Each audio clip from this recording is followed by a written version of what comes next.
Hi,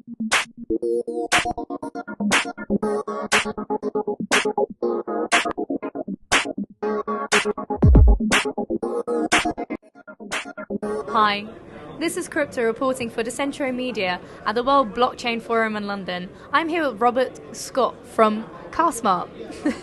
So how's the conference for you so far? It's a wonderful venue. Mo Levin really puts on something special, and this year he didn't hold back. It is an amazing venue. We're down here in this old fish market that's converted now into a really cool venue. So really honored and blessed to be here.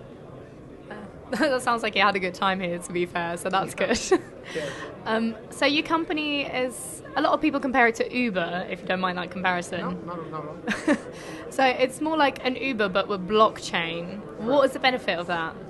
So right now our main focus is helping the drivers. Uber and Lyft charge upwards of 30% to the drivers for the rides, and we feel that a subscription-based model is much better for the driver. So for a small fee, they can pick up and deliver people as many as they want.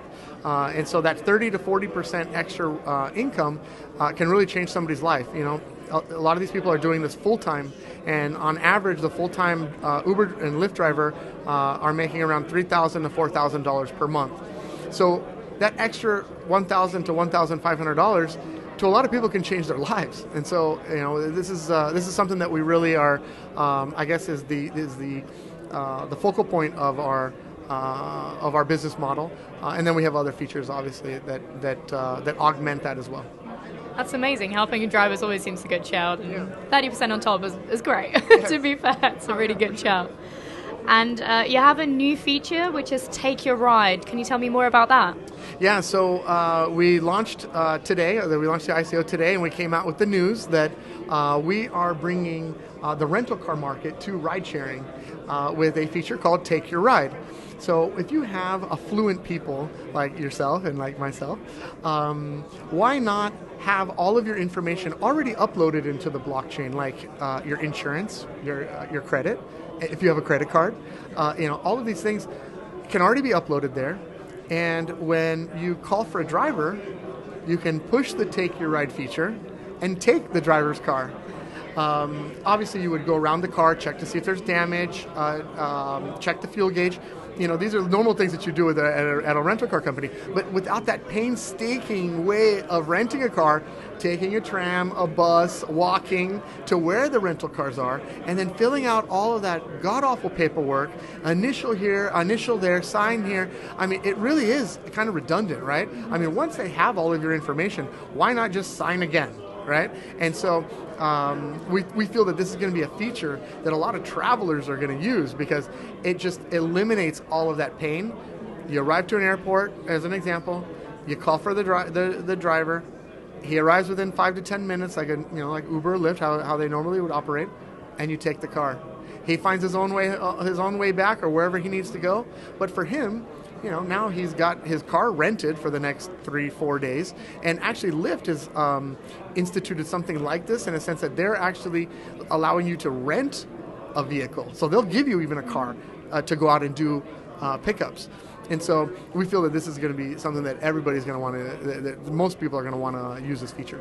Yeah, that's an amazing idea, especially you're based in California. A lot of people need cars. Like, there's no way to get around without a car, really. Right. Yeah, no, the commuter system's not very well. Not like the tubes here in London. Yeah. No, it's definitely a really good shout. Are you looking to expand to other cities, to other countries? Yeah, I mean, obviously we need to start somewhere. We ran a beta test in Orlando. And within the first week, we got 2,000 users. And so the reception that we're getting from the drivers especially, they're like, sign me up, right? Because they're making an extra, they're making extra money. And so aside from that, how we're also helping the drivers is with package deliveries. So Uber and Lyft, they don't do package deliveries. They do food, right? Everybody has Uber Eats, right? But they don't do package deliveries. And what's cool is that package deliveries, most of the time, are not time sensitive. So you could deliver the package by end of day or even tomorrow, right? And so if I'm picking up or dropping off a rider and I see that there's a package that needs to be picked up really close to there, I'm knocking two birds with one stone. And so again, we're helping out the driver, maximizing the time that they're in the car. You know, a lot of these drivers that are doing ride sharing are doing it for 14 and 15 hours a day. I don't know if that's even safe, right? After 15 hours of driving, I mean, I'm kind of dozing off there.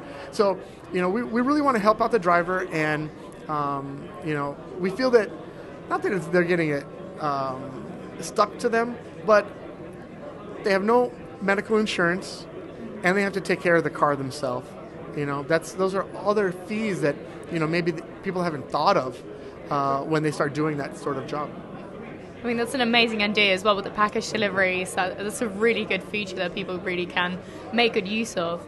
How did that all start, that you wanted to help the drivers, and that, because it's such a beautiful idea in itself, how did that all start? I think what really sparked this was user data. It's kind of how this was born. There's a lot of data in this business, in a sense that you have the VIN number of the car, you have the mileage of the car, you have the information of the person, right? And all of that data is not being compiled and sold to any third party.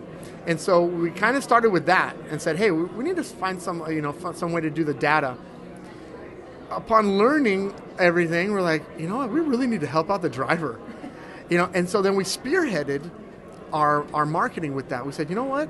This is how we're gonna capture the market, by helping the driver, by putting him number one. He's the one that's sacrificing. He needs to be put at the forefront, and everything else will follow after that. So that's how it was born.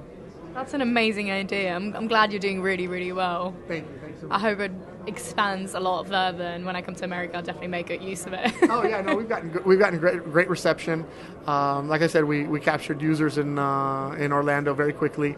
We'll be launching in. We haven't decided which city we're gonna launch this in, but most likely it'll be Miami. The Uber and Lyft market there is pretty big, and so we feel that's going to be a good way for us to headway.